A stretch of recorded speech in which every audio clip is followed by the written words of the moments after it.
Well, actually, during the break here, Jim and I were just talking, and I kind of just got taken to school in this whole thing as far as, I realized that wind erodibility is a bigger factor for you all, and I realize it now anyway. So, that's something we'll probably have to look at is adapting that. But really, the rest of what I talk about here is not so much the initial determinations, but it's a little bit about how RUSLE works along with the other parts. It's just kind of a holistic look. So, luckily, I won't beat you to death on the water erosion side of determinations because I'm sure you can all tell me much more on how to do it on wind. So, I threw this in here because this is 510.3 out of the Food Security Act, and it's a really nice chart about when you're using USLE and when you're using RUSLE. And it does use RUSLE generically, RUSLE 2, RUSLE. Didn't they talk about a RUSLE 3 coming or something at one point? It wasn't too long ago that there was some discussion. But anyway, in that manual, wherever it talks about RUSLE, it means whatever we're using currently. So just keep that in mind. And this one does a nice job of splitting it out that after you've made that HEL determination or made the HEL list, that's when you're done. USLE falls out. There's no reason to have it anymore. Everything switches over to RUSLE. So you can see where it talks about developing approved conservation systems and recalculating soil loss. All of that happens there. Whether you're having someone come in for program eligibility, and you're running RUSLE just because it's part of their equip contract. Again, it's pretty hard to confuse the USLE factors with the RUSLE because all the RUSLE factors are built in to the system. But it's easy to go backwards. It's very easy to accidentally use RUSLE for things in USLE, and I'll cover that some more. So, that's really all there is to this one. RUSLE never uses the frozen values.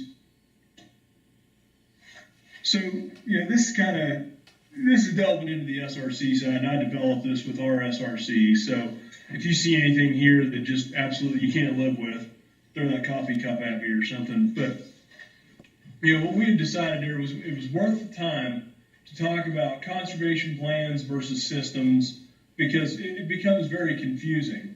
So a system is basically designed that it's whatever they happen to be doing.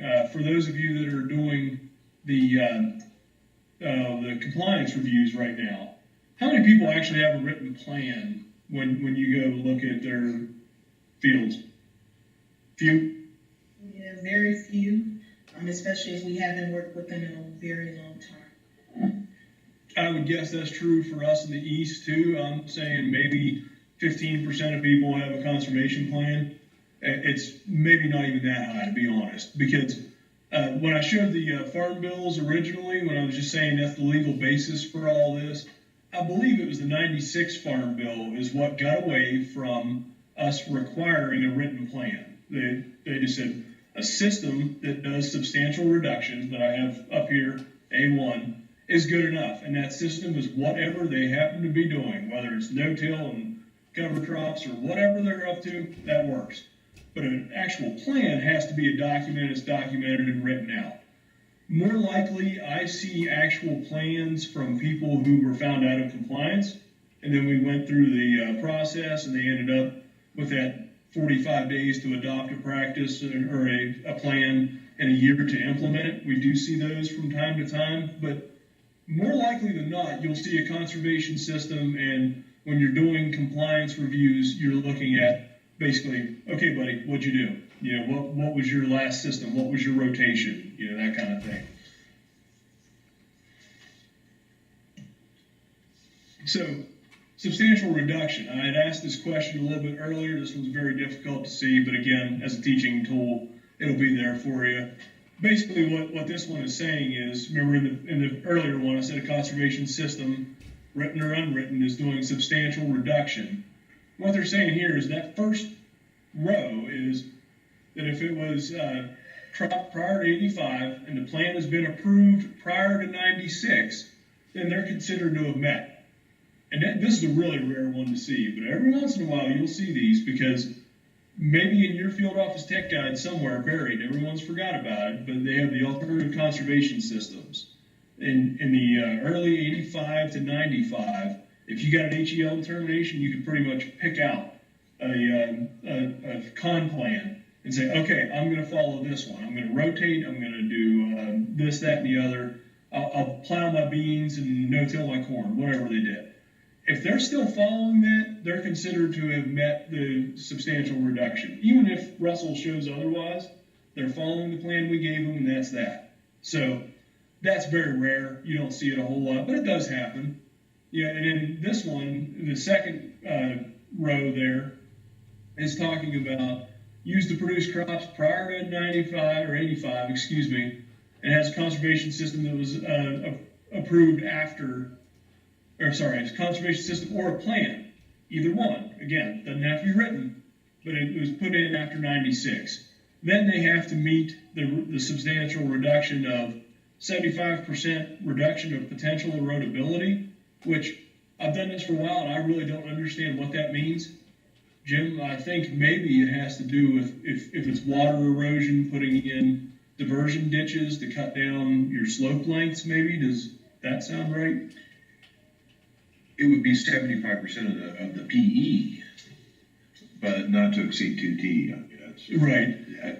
Generally, by far and large, everybody just goes with the 2T. Not 2 times T. Yeah. The PE thing is very confusing, and I'm not sure how I would explain to a landowner to cut his PE by 75%.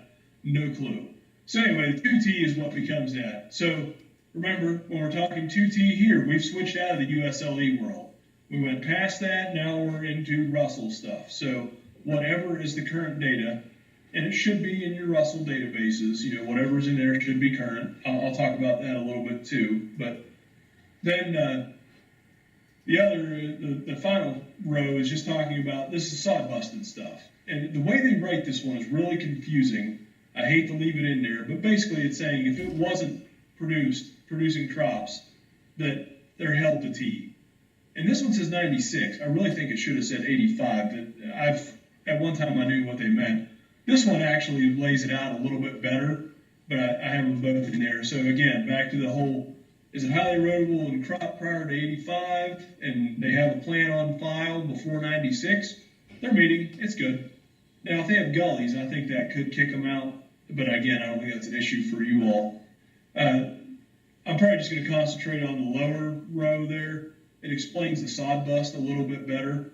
What it's saying is, if it wasn't crop prior to 85, and they break it out of native vegetation, whatever that may be defined as. Here in Colorado, it sounds like whatever wasn't crops, that they're going to be held to T, not 2 times T, back to that substantial reduction. So those two kind of have to be together, even though the other one's confusing. So we have a fair bit of sod busting going on, and really where most of ours happens is just where people are kind of edging into the woods a little bit.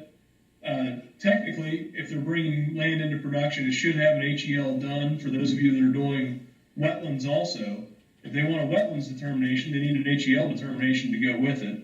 Not everybody does it that way. Typically, if it's a wetland, it's not HEL anyway. It's usually a pretty easy call, but sometimes you have a little bit of both mixed in together if it's a bigger wet area. Everybody good on those two charts there?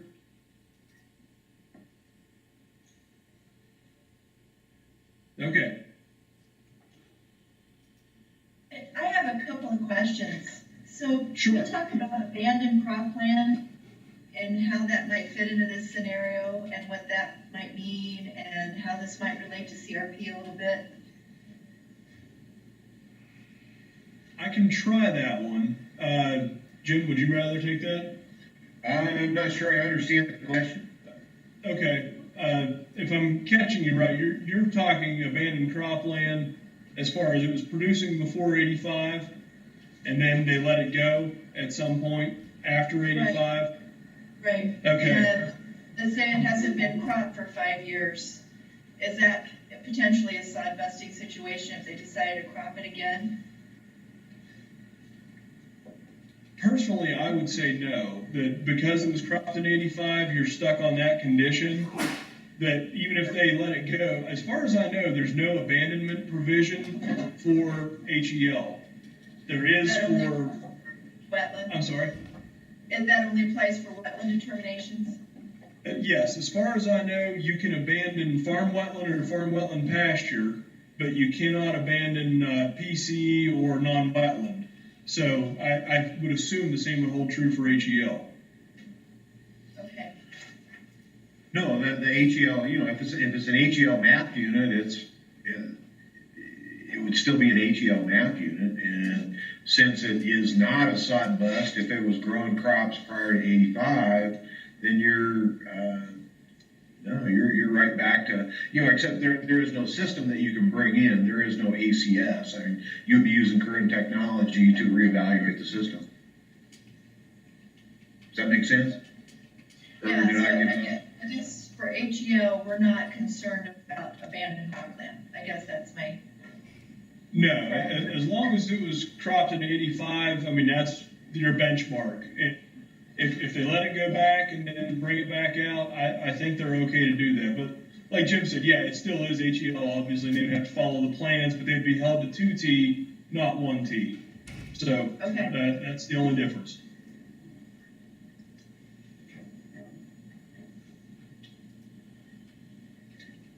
So, just a little recap on this. This is back to the whole USLE frozen factors. I feel like I can't say this one enough as you're going through these. I try to reinforce. I apologize, I can make it a little rough to read, but it's all about when to use RUSLE and when not to. And it's not really bad right now, given your system of the giant red binder. It's kind of hard to confuse the data.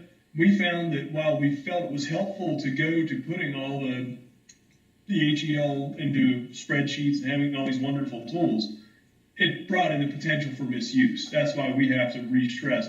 This is only for initial determinations. This is for current planning, and I think it's worked out fine, but you just got to watch because there's 100 places to get data anymore. Data mart's gone. I should not have that in there, but Web Soil Survey is there. We have Field Office Tech Guide. I mean, depending on how they're populated, there's a tremendous amount of ways to get data and misuse it anymore. Old Sergo data, it's all out there. So that's kind of our job, I think, as the state office, is to make sure the data is clearly marked and people know which one to use. So a couple things I found out as I was doing these trainings. One of them was 2T means 2 times the T factor from Web Soil Survey. Again, this is in current con planning. Not 2 tons. I had somebody come back to me after doing about 10 compliance plans. He's like, do you know how hard it is to keep somebody at 2 tons of soil loss? And I freaked out, but he hadn't sent out any letters, so thank God he asked me before he went ahead and started sending letters there. That's why I go through that as far as what the T factor is in the beginning of this thing. It's elementary and it's not easy, but this guy's actually a good soil con. I think he saw T and didn't think about it. So I kind of re-stressed that. One thing that we found was really helpful was we sat down with FSA and put together a joint guidance on the Food Security Act just to clear up some of the questions. And looking at some of the questions that were sent in the other day, I'd say you could probably answer some of these with a joint guidance with FSA also. I think it's well worth your time just because it's all in the manual. It's in their CP6. It's in our Food Security Act manual, but they don't always jive, and sometimes it's a good thing to have the state leaders get together. Not that they sit down and hash it out. It would be State Resource Con, State Soil Science, FSA side. And we just sat down and said, okay, this part is confusing to people. One of them would be the example I gave about getting a lot of administrative questions on a 1026 because it was adding to our backlog. They would ask us, hey, can I clear this fence row? And then they would yell at us because we didn't answer it on an 026. Well, it's not really a backlog. It never should have been asked that way in the first place. It's cut down a lot on that. Again, I don't know if that's a problem for you, but that has happened to us quite a bit. So, yeah, that's really more for Ohio. But when I was showing that calculation spreadsheet, I put this in there for my own people, so they'll quit calling me saying, I can't get the map unit because you didn't set the county. We've been over this. But, let's see. Oh, this one is actually for Ohio. And I know it's not necessarily all that important for you all, but I think it's worth realizing, should you go east or something, that not everybody's in the same boat as Colorado, where the data is pretty similar. You know, this is just talking about checking what they have against Toolkit. And I tried to go back and just get an idea how many change, you know, and this is by our administrative areas. Those that are showing up in that orangish color, they can only use the manuscript. Nothing in ArcGIS jives with the frozen data. And what I was saying before, you can read this manual 50 times and learn something new every time. I think that I'd fit that one. For a while there, I was starting to doubt myself whether the map units were really frozen or if you were able to make a conversion legend. But I couldn't talk myself out of it. You know, I kept waking up in a cold sweat. How can I make this easier for the field? Well, I can't because Congress was involved. I said that out loud. Anyway, just to give you an idea, though, I mean, this is how many of our counties just do not work with Sergo at all, and we're working right now to go and get those fixed. Some of them you'll see in green. The survey was so old that it wasn't usable to make the HEL list. We had to make it from the first update. So that's just a rough idea. And so this does happen. It's out there. So just to keep you all apprised of that part. I guess another thing I'd like to show you while I jump around a little bit. I don't know how well this will show up. I'll try to put it in. Has everyone seen the guidance here about the whole separation of duties where you can't do wetlands in your own county as a DC? Everyone's familiar with all that? Yeah, and so this was one of the things that was brought to my attention. And I don't know about Area 1 as much, but I've heard about it from Area 2 and Area 3, where some of the folks are not doing their own counties and they're bringing somebody else in, and the other counties, there are folks that are coming from outside the county to do them. So, okay. Yeah, leading into that. And to give you a little history, if you hadn't already heard it, I think the main reason this came about was actually the prairie pothole region. There was a lot of question about how their wetlands were being done, so they decided the best thing to do is go ahead and say, fine, you're not doing your own county, you're not dealing with your family, your friends, you know, we'll just bring in an impartial judge from outside. They'll do all the HEL, all the wetlands, and it gets a little confusing if, say, your county is managing a contract in another county. Happens a lot for us. I don't know how common it is here, but then you have to sit there and think, wait a minute, am I the administrative county or is it in here? What do I do? But anyway, that was the rule, and we've argued long and hard to try to get away from this. I mean, I really don't think personally that we need to go this route, but after a lot of talk about it, what we've seen is the state cons got together and talked to the chief through his advisory committee. And in this letter, it basically says we did a good job of separating the two, but they're going to grant the request to allow highly erodible to be done by the person in that county. You know what? This is actually an old one. Sorry about that. Somewhere I have a copy of this where it's been signed. I don't know if it's been circulated. So long and short of all this is you'll be able to do all the HEL determinations in your own county. You don't have to worry about the administrative thing. I don't know how many DCs are doing their own here, or is it specialists doing areas, however that works. But, you know, I'm hopeful that someday down the road, the same will happen for the wetlands too. But for right now, they need to be done by somebody other than the DC or the SOLCON that's administrating that area. But HEL can be done by yourself there. So, let's see. So just so I'm clear, wetlands is, if I have any in my county, has to be done by someone else outside, but HEL determinations can be done in-house. Correct. And that was a really nice way to succinctly put together what I was rambling about. Thank you. That is absolutely correct. And this one I'm not going to spend a whole lot of time on because I don't think you have a big problem with it. But like we were talking about before, I think most Colorado is pretty straight. But I left it in here. Again, somebody decides they want to go somewhere else, they may find that this information is useful, or maybe you work with somebody that, or worked with someone that this might be helpful, pass it on. But the whole frozen data and ArcGIS thing, you saw my map in the last one about how many counties in Ohio don't pan out. So it's worth doing. Yeah, and this is just a quick walkthrough I made up of random tract. Told them, look at it in ARC and just kind of zoom in on it. So this is what it would have looked like in Toolkit or ArcGIS. And then this is a picture of the manuscript map. So now they need to compare the two and make sure they're the same. That's why I made that map in the first place in the previous presentation, because that way they can pretty much know which one's which. But we also have problems around joins. Sometimes join areas can be difficult. But this just kind of walks you through the process, keep an idea of which ones look like which. I laid them out against one another, and you can kind of see in there, there's that bump from the MYC2, the MT runs down through it. I did a terrible job of getting these two similar as far as the scale go, but basically all this was doing was getting them to think about, is the data that's frozen the same thing as what's in ArcGIS, to make sure they're not doing an HEL calculation on unfrozen data. So another common example that we have is that the line work doesn't change, but the symbols will.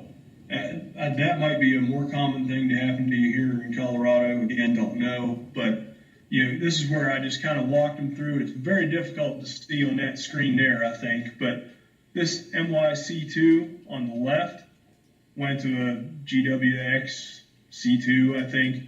So basically just, again, showing them, look, your line work is the same. You just have to correlate which one is which. Here's your frozen maps over here, and this is the updated. Since nobody touched the line work, you can still do all your calculations for the percent of the field using GIS or Toolkit, but you have to keep an eye on which is which over here. That's another place where that spreadsheet comes in handy, because they can only look at the frozen ones and they can't get into the stuff that's new. And this is just showing them how to correlate the two across from one another. In this case, the Algiers didn't change, neither did the Blount, but the Glenwood and the Morleys did in that fifth column down. Again, just giving folks some tools that they might want to look at and see if it helps them as they're doing determinations. Minster and Montgomery changed too, but anyway, that's just something that you may run into from time to time. Those are a whole lot easier to deal with than the ones where the line work changes completely. Those are an absolute nightmare. So then I just showed them, use that the spreadsheet to do what they need to here. Now I have some others where the line work changes tremendously. This is Hancock County, Ohio, Findlay. That probably means nothing to me. I don't know why I just said it. But on the left here, here's the manuscript, and the scale was difficult, but you can kind of see how the field comes up, goes over, drops down, basically follows that pattern. This is what it looked like in the manuscript. These would be all your frozen frozen HEL map units. On the right, that's what it looks like in Toolkit. They changed it completely. The mapping all went to Hoytville and Sinclair or something like that. So this is a case where what's in GIS is absolutely not usable for what we're doing here. So the counties that have this problem, I made them a map, and if you can think of any that do that, I highly recommend making a map that way, just because it's a quick visual reference for everybody to say, oh, wait, I'm in a problem county. And then eventually you'll get to where you can fix all that. It just takes a while. So I just cut out this was based on an actual 1026 that we had gotten, and I tried my best to line out the fields using PowerPoint. Really does not make as pretty of a map as ArcGIS for sure, but fields 1, 2, and 3 there, and versus the Toolkit. Again, just a little bit of a closer view as to how different they really are. So again, just a little more explanation of what I was just saying. And I try to stress again that we wanted to do this because it's a very different world if you're looking at these two. If you would do a determination on this land here, and then come back and do another one, which you shouldn't, but I know it happens. Lots of times we end up doing a determination twice. You'd probably get a very different result off of the Sinclair and Hoytville there than you would have off of the other soil map units that we had. So again, just trying to keep the level playing field. And then I just kind of ran through a thing here. this is kind of back to that question we had about, can we use GIS to determine slopes? You know, can we do that? Yeah. What happens though if you're stuck with a manuscript? My advice has always been, I think you can eyeball it for the most part. If I'm looking at a manuscript and I can figure out where those the field boundaries are going to lie, I feel pretty good about making a call. And again, if it would come up and for some reason there would be some kind of a reconsideration or something like that, I'd probably find another way to calculate it out better. But my advice to the folks that are stuck with manuscripts is do the best you can. And I threw in, those were my estimations of what was there. So I gave you a little legendary to which ones are NHEL and PHEL. So I knew for a fact that Field 1 would fall into the HEL category, 60% of it, in my surmising, was highly erodible. The others I wasn't so sure because I had some soils that would have been potentially highly erodible, the MYBs. So that's where I get down to, what do I want to do? Do I want to pull up LiDAR and try to work with this, or do I want to go look at it? For me, it would probably depend. If I had LiDAR handy, I'd just use it. If I happen to be driving past that place, I'd stop and look at it. I think any of those are acceptable, and it, again, work with State Resource Con and staff on that one to make sure that I'm not leading you down the wrong way. And you see at the bottom, I talked about percent of the field determination by eye. I had people freak out when I first told them that they'd have to go back to the manuscript. I'm going to have to count dots again? I don't think so. I really don't think there's any need to do that, and unless you're just truly not sure. But for the most part, you can come up with these. So, and then I just kind of run through some examples of where you would want to check these. Again, I know it's not real applicable to you all, but I left it in because it might be handy. There's the FSA COU layer. I zoomed into it on the manuscript to see what it would look like. Then I looked at it on ArcGIS. Went back and forth between the two. You got that handy dandy FCA right there. It looks like a squid. So I knew those two were the same. I could figure out the mapping was fine, and I knew I could move on with ArcGIS, and everything would be good. So hopefully this, again, is a very small part of what you would have to do. That's really the end of that one. The next two things I have are actually more about field boundary changes. They're a little more involved. You want me to go ahead and do the field boundary changes and then we'll go to lunch, something like that? Or I think that works. Okay. I think so. We're about 10 minutes within schedule, so I Okay. think we're okay. If we need to stop, Right. that's fine too. And I guess I'd also like to take a moment and ask again. I mean, I feel like I'm bulldozing everybody here. Are there any questions from out there that I can go back to or help with?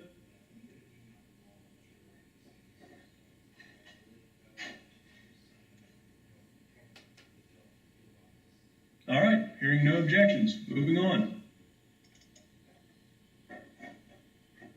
So this one is probably really the bulk of people's work, as far as managing the HEL goes. As I was saying before, we have some areas where they're trading land constantly. So field boundary changes are daily, if not, well, maybe not daily. I'm being a little facetious. But this one just kind of talks about how we go through that. I believe this was one of the questions that came up from the other day. Let's see. Reconstitutions, what to do when they're subdivided, there's a new tract number. So this will cover some of that question. One thing I have noticed too is sometimes the simple act of reconstituting who owns a tract will knock out all the HEL determinations if it's not done right, and we get them back. Kind of back to circle all the way back to the first one, why to keep stuff in a tract file so it's easy to find, and you can go back and go, I already did this one. Why did you guys knock that back to not determined? But again, it may not be common everywhere. I just see things in a vacuum. So here's a real typical 1026 that comes across for us, that they're going to combine fields 1 and 2 and 3 and 4.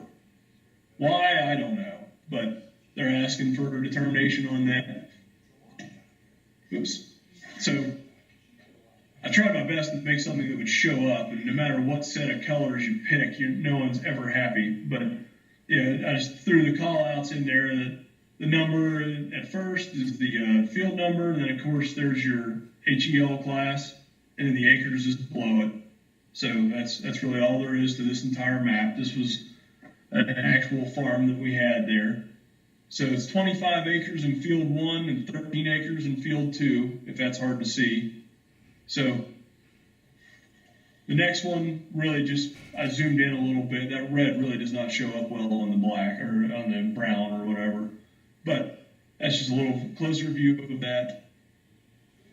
And just kind of citing back to the Food Security Act that if it's a previously undetermined being combined with a non-highly or previously undetermined, you have to do a new determination. That's a guarantee. If it's HEL, then you have to label the entire field HEL or non-HEL, that sort of thing. So the tricky part with this one is this one falls under, actually, I glossed over that and I should not have. That last bullet right there is talking about the fact that the new field's HEL, it becomes HEL. If it's non-HEL, then the original field that was HEL stays that way. And I'll explain that better in the other slides, but I should not have glossed over that. So, like in this particular example, if you were taking that 25 acre field 1 and putting it into field 3, combining it gives you 38 acres. And then that becomes 13 out of 38 acres is highly erodible. So the whole thing combines and becomes a highly erodible highly erodible field. Too many times to say highly erodible. Combinations 3 and 4 will also do that. Just to get back, I mean, that's what they look like. There's that 25 acre there, and there's the 13. Same with this 12 and 10 or whatever that one is. So that's what happens there. Pretty straightforward. Combinations of fields, though, don't seem to be as common as splits, and I'll get into the splits in a minute here, but there is one thing that can happen in combinations, and that was that bullet point I had to go back to, is that what happens is if that field 1 was still 25 acres, but field 10 drops down, or field 2 drops to 10 acres, this is where you get into that. You can't combine fields to avoid HEL determinations. So what's going to happen there is you combine those two, only 28% of it is going to be highly erodible.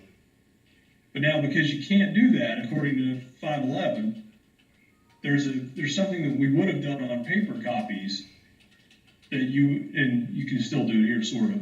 Fields 1 and 2 can be combined, but the portion that was HEL stays that way. And basically, we keep that because if it gets pulled for a compliance check, we would know which part of the field we have to go to check.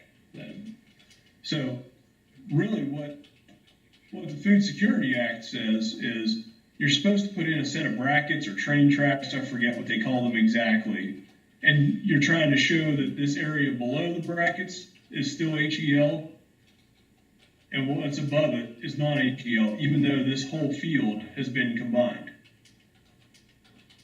So the problem with that is the new MIDAS system doesn't appear to allow that to happen. At least the folks I've talked to, they tell me that they're going to change that eventually, but from what I know is when they combine two fields in a situation like we just went over, what they'll do is call the whole thing HEL, even though really only part of it is supposed to be. They just combine the two and say, sorry, we don't have any way to subdivide this field in our current system. So again, if you're getting a lot of requests for the reconstitutions, sometimes it's worth talking to the landowner saying, you realize if you put all this together due to technological constraints, this whole thing might be managed as HEL where you had parts that wouldn't be before. I've never quite figured out what the value is of merging a lot of those fields either, except for maybe programmatic purposes. But so show of hands, was that okay? Did I cover that part all right? Looks like okay. All right then, good enough. That's a tricky one, and it's worth reading a couple of times to figure out exactly how that one goes. A little bit tougher.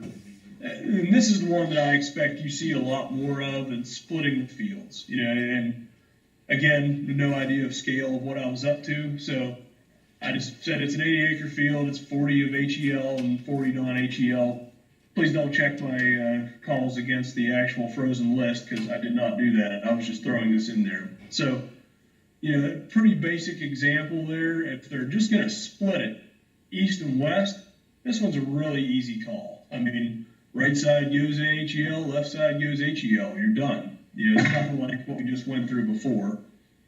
I'm going to go out on a limb and say this doesn't happen a whole heck of a lot, though. But you got to start somewhere.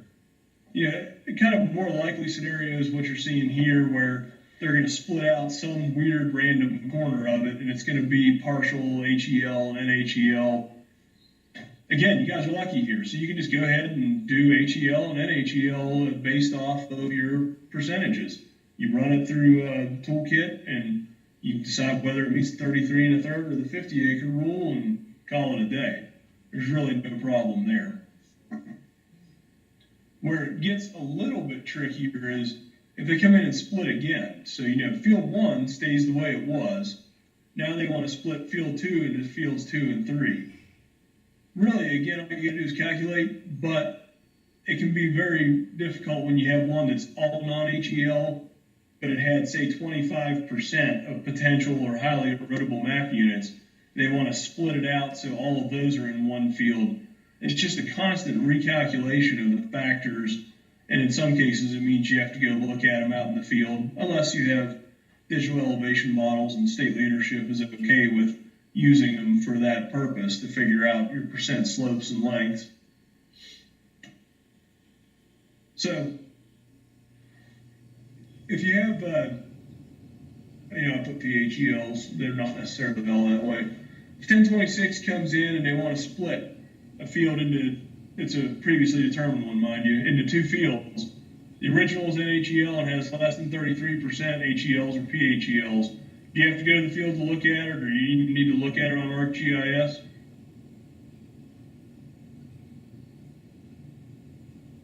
Oh, somebody play along. Don't make me be the only one playing.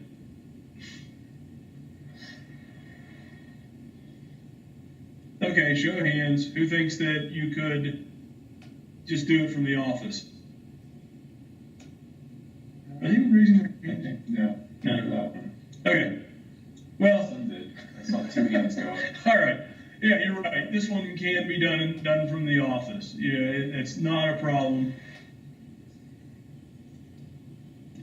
So you should be able to just return the fields and return the O26s as an answer and be done with it. There's not too much to that one. Again, like I was talking in that first one, man, I keep saying again, I'm stuck on it today, I apologize. If they start splitting them more and more, it becomes more problematic, because every time they shift, there's no way to just blanket say this field will always be HEL. As they change acreages, you got to do them again and again and again and again. But, so I guess another situation is, if you're asking for a determination on a new field, and it's got 25% HELs and then 30% are potential, now what do you do? It's pretty basic. You got to go to the field. I have that in there back when I really felt like we did need to go to the field. Again, I'm growing up, so maybe we can use what's out there as far as GIS tools to make a better decision in the first place. But one way or another, those PHEL units need to be assessed for slope and length, and then run through the worksheet and apply your rules that you need to get to. PowerPoint 1 kind of goes through all that part there. So this one, after we split that one field, he wants to split again. And this one gets confusing. It's hard to lay out. That's why I tried to do it earlier in the in pictures. I deal better with pictures. So basically they're going to split the field into 2 fields. So one will have all the potentially highly erodible, the other one will have all NHEL. So it kind of depends. This kind of goes back to when I was saying it's good to keep good records. If you had gone out and done the PHEL or done it from the office, one way or another, you should have had records on what the potentially highly erodible map units had for their slopes and lengths, and you can rerun the calculations right from where you sit. But if somebody came back and wrote it on the back of their lunch bag that it's HEL, you have no idea what they used to get it. So that's where you'll have to redo it. So again, just kind of stressing that the more data you leave, the less work it is down the road, usually. So another question I get, everyone wants to know what's a good defensible one. It does vary. I mean, how many folks here work contracts also? The soil con, you see plenty of them. The contracting world's pretty specific, right? There's very tight rules about you didn't dot your middle an I in your name and whatever else. So to me, the technical side is a lot different than that. There's a lot of ways to prove what you're going after. It's kind of like calculus. There's 10 ways to answer this question. What route do you want to take?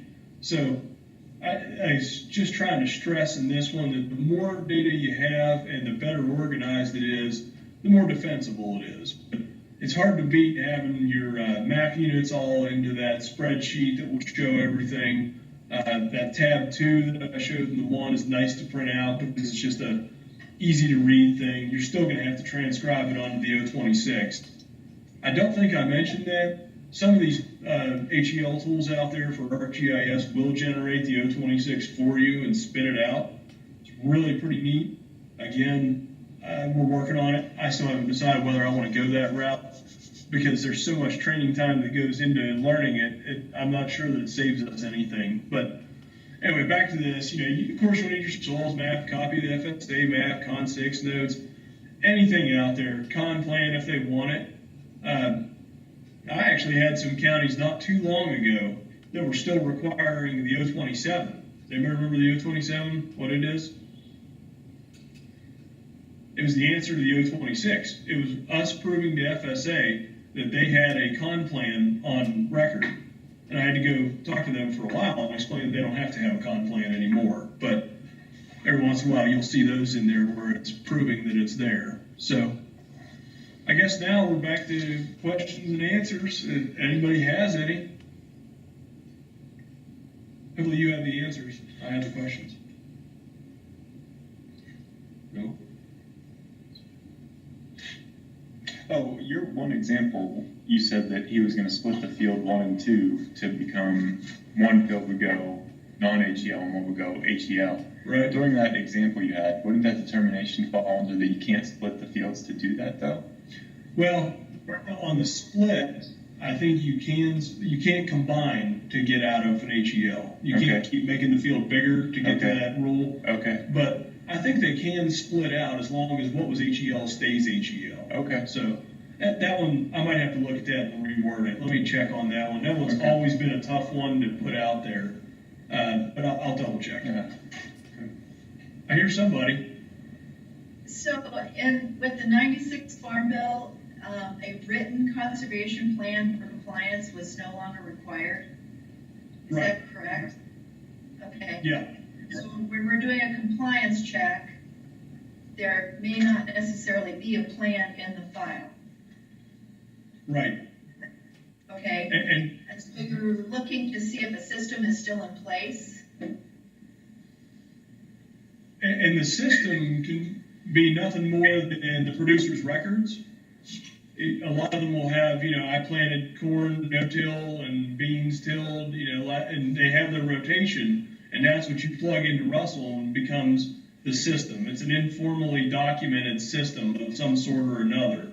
Some, I can figure out just by looking at residue, I can tell what the crop system was, whether it was on 17-inch rows or whatever the case may be. But you're right, it does not have to be written down, and this is where I believe the way they worded it is you should run the current year's worth of cropping and planting and all that.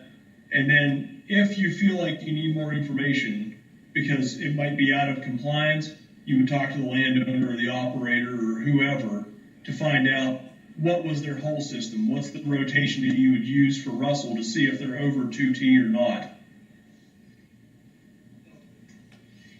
Okay, so if they don't have records or we can't tell what was in place when the initial determination was done, then we need to rerun that?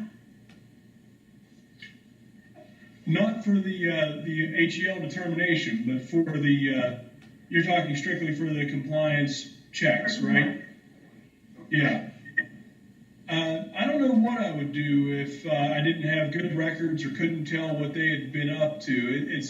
There's a lot of wobble as far as I can tell, as far as what we accept from them. You know, do they tell you verbally, I no-tilled this and tilled that, or what? Jim, what would your take be on that one? Well, you have to run the tools based on what they tell you.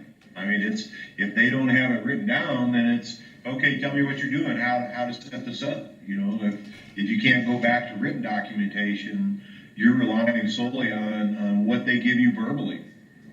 Okay. Or a different example would be if we had gone out there and done some work, changed, put in some practices, etc., then we would probably need to rerun that, correct? Well, yeah, because you're going to run that against the cons plan that you developed when you did the work, right?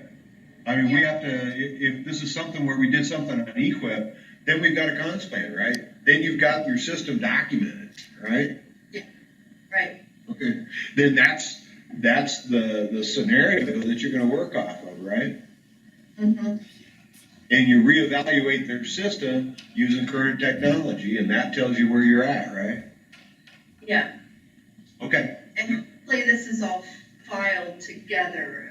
I guess I'm thinking about some filing issues maybe that might occur with that. But anyway, you would be using current technology and you would look at whatever plan you've been working with on the producer if you had been working with them. Sure. If they had a system going and they didn't have a written plan, okay, and they come in and they want to plant cover crops and improve their system, then that new, adding the cover crops, then that is the new system. I mean, you don't go backwards, right? Okay. Okay.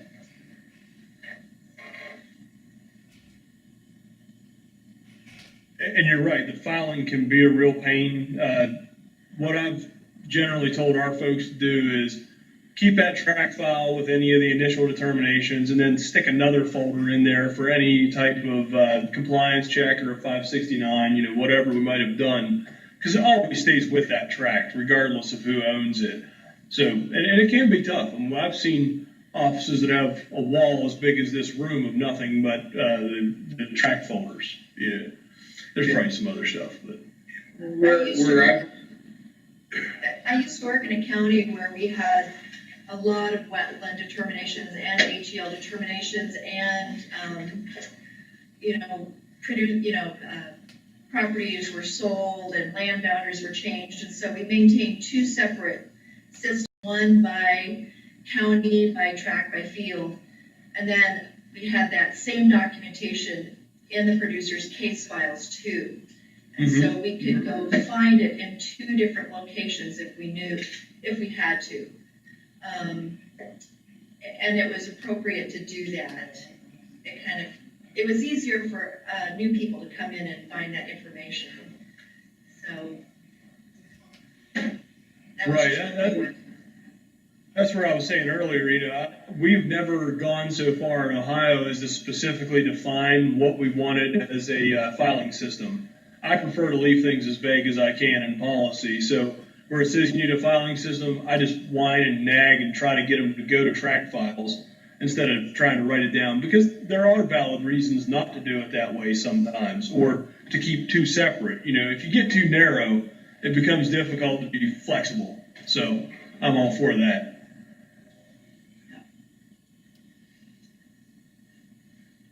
Okay, can I hit that to get out of that? Yeah.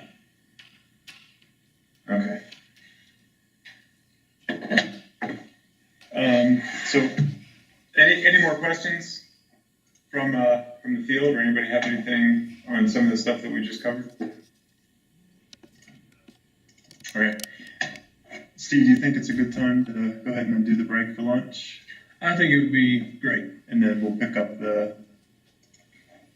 okay, so let's go ahead and we'll stop right here. It's about 11:30. We'll come back in around 12:30 and pick back up for the afternoon portion of this. So we're going to go ahead and sign off. Mike, if you want to hit pause on that camera, and then we'll visit back over here in about an hour.